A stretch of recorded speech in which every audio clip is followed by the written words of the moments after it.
انسان کی سب سے بڑی ضرورت سکون ہے، جو بس اللہ کی یاد میں ہے۔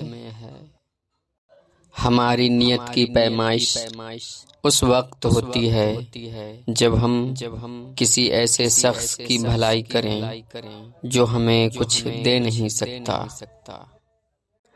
آپ ہاتھوں کی طاقت سے ایک سے جیت سکتے ہیں، لیکن دماغ کی طاقت سے ہزاروں سے جیت سکتے ہیں۔ انسان فضول قسم کی امیدوں کے دھوکے میں مبتلا ہے۔ انسان کی سب امیدیں پوری نہیں ہوتی۔ اگر کسی کو تکلیف دے کر اچھے سے سو لیتے ہو تو اپنے ضمیر کا جنازہ پڑھ لو، کیونکہ وہ وفات پا چکا ہے۔ شرط لگی تھی دنیا کو ایک لفظ میں لکھنے کی، لوگ کتابیں ڈھونڈتے رہے اور میں نے ماں لکھ دیا۔